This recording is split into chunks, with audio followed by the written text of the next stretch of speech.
آج سے 270 سال پہلے بروز جمعہ بمطابق 20 ذوالحجہ 1163 ہجری 10 نومبر 1750 کو جنوبی ہندوستان کی ریاست میسور کے حکمران سلطان حیدر علی کے گھر میں پہلوٹی کا بیٹا پیدا ہوا، جس کا نام آرکوٹ کے ولی اللہ ٹیپو مستان اولیا کے نام پر فتح علی ٹیپو رکھا گیا تھا۔ بڑے ہو کر ٹیپو سلطان نے ایسٹ انڈیا کمپنی کی فوجوں کے خلاف جو برصغیر پر مسلط ہونے کی کوششیں کر رہی تھیں، ان کے عزائم ناکام بنانے اور برصغیر کے دفاع کے لیے 4 اہم جنگیں لڑیں اور ہندوستان کے عظیم شہید کہلائے۔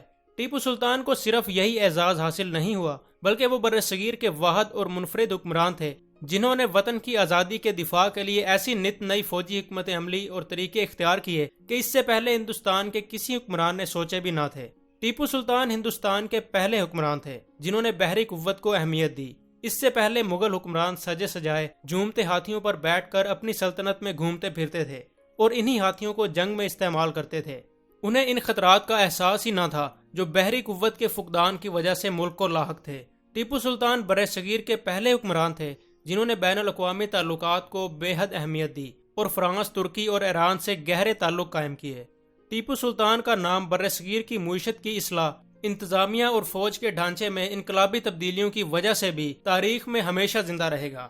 میسور کے حکمران حیدر علی ان پڑھ تھے، لیکن انہوں نے اپنے بیٹے ٹیپو کی تعلیم کی طرف خاص توجہ دی اور اس زمانے کے اعلیٰ اساتذہ کو ان کی تعلیم پر مامور کیا، جنہوں نے ولی عہد سلطنت کو اردو، فارسی، عربی اور میسور کی زبان کنڑ سکھائی۔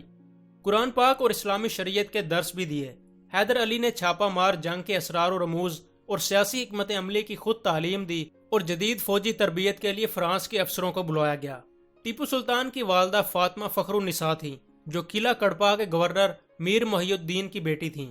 15 سال کی عمر میں ٹیپو سلطان نے پہلی جنگ میسور 1766 میں اپنے والد کے ساتھ لڑی اور فتح حاصل کی۔ 1767 میں 16 سال کی عمر میں ٹیپو سلطان کو کرناٹک پر حملے کی ذمہ داری سونپی گئی اور 1775 میں ٹیپو سلطان نے انگریزوں اور مرہٹوں کے خلاف 4 سالہ جنگ میں حیرت انگیز کارنامے انجام دیے۔ 1779 میں انگریزوں نے فرانس کے زیر انتظام بندرگاہ ماہے پر قبضہ کر لیا تھا، جس کی حفاظت پر ٹیپو سلطان مامور تھے۔ اس کے جواب میں حیدر علی نے کرناٹک پر حملہ کیا تاکہ انگریزوں کو مدارس سے نکال باہر کیا جائے۔ ستمبر 1780 میں حیدر علی نے اپنے بیٹے ٹیپو کو 10,000 فوج اور 18 توپوں کے ساتھ کرنل بیلی کی قیادت میں حملہ کرنے کے لیے آنے والی انگریز فوجوں کو روکنے کے لیے بھیجا۔ ٹیپو نے کرنل بیلی کو فیصلہ کن شکست دی۔ ٹیپو سلطان نے 1782 تک، جب ان کے والد کا انتقال ہوا، بھرپور فوجی مہارت حاصل کر لی تھی۔ اسی تجربے اور مہارت کے ساتھ ٹیپو سلطان نے نہایت سادہ سی تقریب میں 22 دسمبر 1782 کو میسور ریاست کی حکمرانی سنبھالی۔ بادشاہ بننے کے فوراً بعد ٹیپو سلطان نے یہ محسوس کیا کہ نہ صرف ان کی ریاست میسور کو بلکہ پورے ہندوستان کو ایسٹ انڈیا کمپنی کی فوجوں سے خطرہ ہے۔ انگریزوں کو مرہٹوں اور نظام حیدرآباد کی مدد بھی حاصل تھی۔ 1790 میں انگریزی فوجوں کے کمانڈر لارڈ کارنوالیس نے مرہٹوں اور نظام کے فوجی دستوں کو ساتھ لے کر پونڈی چیری پر قبضہ کر لیا۔ ٹیپو نے جوابی حملہ کیا اور بڑا علاقہ دوبارہ فتح کروا لیا۔ ٹیپو سلطان کو شکست دینے کے لیے انگریزوں نے نظام حیدرآباد اور مرہٹوں کے ساتھ فوجی اتحاد قائم کر لیا تھا۔ اسی اتحاد کی وجہ سے ٹیپو سلطان کو 1 سال بعد انگریزی فوجوں کے ہاتھوں بڑی شکست اٹھانی پڑی۔ ایک بڑا علاقہ ٹیپو کے ہاتھ سے نکل گیا اور اس کے 2 بیٹوں کو یرغمال بنا لیا گیا۔ ٹیپو کو اپنے بیٹوں کی رہائی کے لیے 3 کروڑ 30 لاکھ روپے کی بھاری رقم بھی ادا کرنی پڑی۔ ٹیپو سلطان کو اس وقت زندگی اور موت کی آزمائش کا سامنا کرنا پڑا جب ایسٹ انڈیا کمپنی کے 26,000 فوجیوں نے نظام حیدرآباد کے 16,000 فوجیوں کی مدد سے ٹیپو کے مرکز سرنگا پٹم کا محاصرہ کر لیا۔ انگریزوں اور ان کے حامیوں، جن میں مرہٹے بھی شامل تھے، کی فوج کی تعداد 50,000 کے قریب تھی۔ اس کے مقابلے میں ٹیپو کی فوج کی تعداد صرف 30,000 تھی۔ انگریزی فوج جب شہر کی فصیل توڑ کر محل کے اندر داخل ہوئی تو ٹیپو کے فرانسیسی فوجی مشیروں نے انہیں مشورہ دیا کہ وہ ایک خفیہ راستے کے ذریعے شہر سے فرار ہو جائیں۔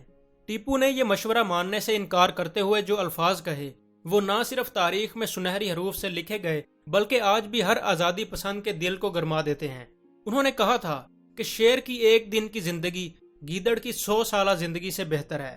4 مئی 1799 کو سرنگا پٹم میں اتنی شدید لڑائی ہوئی کہ ہر طرف قیامت کا منظر نظر آنے لگا اور ٹیپو سلطان نے جام شہادت نوش کیا۔ دوسرے دن انہیں گوماز میں ان کے والد حیدر علی کے پہلو میں دفن کر دیا گیا۔ سرنگا پٹم پر قبضے اور ٹیپو سلطان کی شہادت میں سلطنت میسور کے غداروں نے اہم کردار ادا کیا، جن میں ٹیپو سلطان کا وزیر میر صادق واضح تھا۔ اسی میر صادق اور بنگال کے حکمران نواب سراج الدولہ کے غدار وزیر میر جعفر کا تذکرہ شاعر مشرق علامہ اقبال نے جاوید نامہ میں کچھ یوں کیا ہے: جعفر از بنگال و صادق از دکن، ننگے آدم ننگے دین ننگے وطن۔ یوں وطن کی آزادی کی حفاظت اور دفاع کے لیے جنگوں سے بھرپور ٹیپو کی حکمرانی کا 17 سالہ دور ختم ہوا۔ یہ مختصر لیکن انقلاب آفرین دور تھا جس نے بر صغیر کی تاریخ پر دور رس اثرات مرتب کیے۔ لگاتار 4 بڑی جنگوں میں الجھنے کے باوجود جنوری اور جولائی 1784 کے درمیانی عرصے میں ایک نیا کیلنڈر جاری کیا گیا جس کا نام مولودی رکھا گیا، جو پیغمبر اسلام صلی اللہ علیہ وسلم کی ہجرت کے سال سے نہیں بلکہ آپ صلی اللہ علیہ وسلم کے مابعوث ہونے کے سال سے شروع ہوتا تھا، اور اس دور کے ہر طالب علم کے لیے اس کیلنڈر سے واقف ہونا ضروری تھا۔ اس کے علاوہ نیا سکہ اور وزن کے پیمانے بھی جاری کیے، ملک کی انتظامیہ کے 7 نئے شعبے قائم کیے اور نیا اسلحہ متعارف کروایا گیا جس کے بارے میں ان سے پہلے کسی مقامی حکمران نے سوچا بھی نہ تھا۔ ہندوستان کے سابق صدر APJ عبد الکلام کا کہنا تھا کہ ٹیپو سلطان جنگی راکٹ کے موجد تھے۔ ٹیپو کی فوج کے 2 راکٹ جو انگریزوں نے سرنگا پٹم میں پکڑے تھے، لندن کے رائل آرٹلری میوزیم میں آج بھی رکھے ہوئے ہیں۔ ٹیپو سلطان ہندوستان کے پہلے حکمران تھے جنہوں نے بحری طاقت کی اہمیت محسوس کی اور ملک کے دفاع کے لیے اسے بہت زیادہ ضروری قرار دیا۔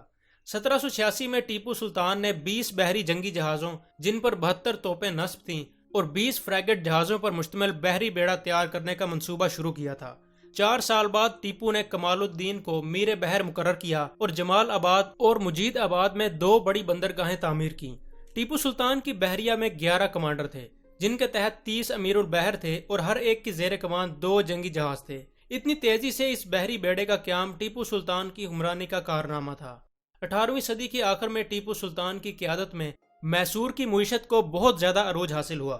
ٹیپو نے اپنے والد کے ساتھ ملک کی اقتصادی ترقی کا ہمہ گیر پروگرام شروع کیا تھا جس کے نتیجے میں میسور کی آمدنی اور دولت میں زبردست اضافہ ہوا۔ اسی زمانے میں میسور کی ریشم کی صنعت کا آغاز ہوا۔ اس دور میں میسور میں اجرتیں دنیا بھر میں سب سے زیادہ تھیں اور معیار زندگی برطانیہ اور یورپ کے دوسرے ملکوں سے سب سے زیادہ بہتر تھا۔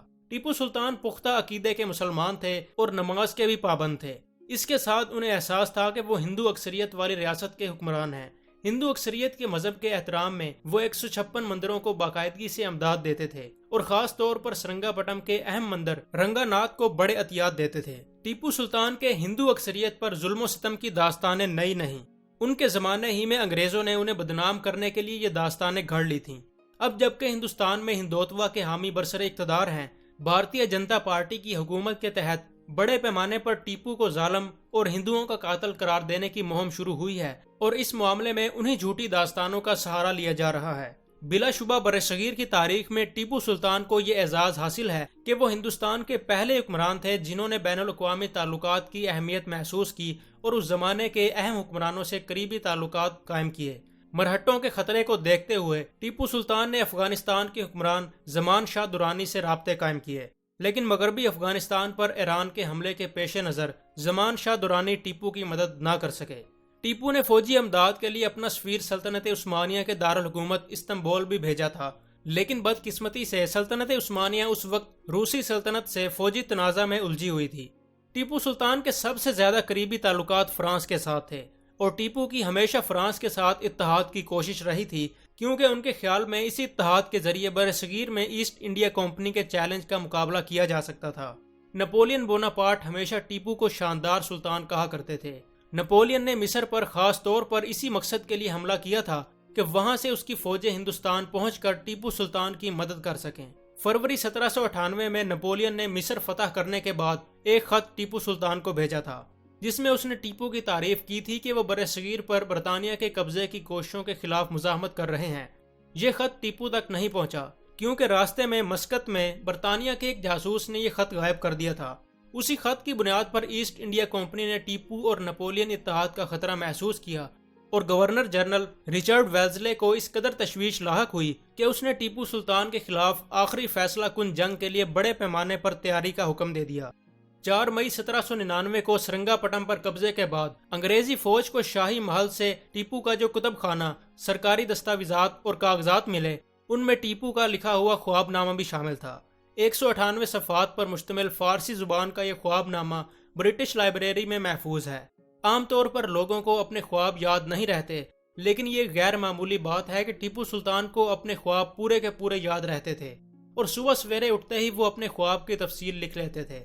بتایا جاتا ہے کہ ٹیپو سلطان یہ خواب نامہ اپنی خواب گاہ میں لکھنے پڑھنے کی میز کی ایک خفیہ دراز میں رکھا کرتے تھے۔ ٹیپو کے بااعتماد منشی حبیب اللہ کے سوا اس کا کسی کو علم نہیں تھا۔ ٹیپو سلطان کا خواب نامہ ان کے دور کے حالات، ان کے انداز و فکر اور ان کی نفسیات کی پرتوں کو سمجھنے کا موقع فراہم کرتا ہے۔ برصغیر کے اس محب وطن اور عظیم شہید کی زندگی، اس کی منفرد فوجی حکمت عملی، انتظامی، فوجی اور سیاسی اصلاحات کا شاندار ورثہ ہمارے سامنے ہے، جو ہمیشہ فرزندان ملت اسلامیہ کے لیے لائق تقلید بنا رہے گا۔ بقول علامہ اقبال رحمۃ اللہ علیہ، میرے خاک و خون سے تو نے یہ جہاں کیا ہے پیدا، صلہ شہید کیا ہے تب و تاب جاودانہ۔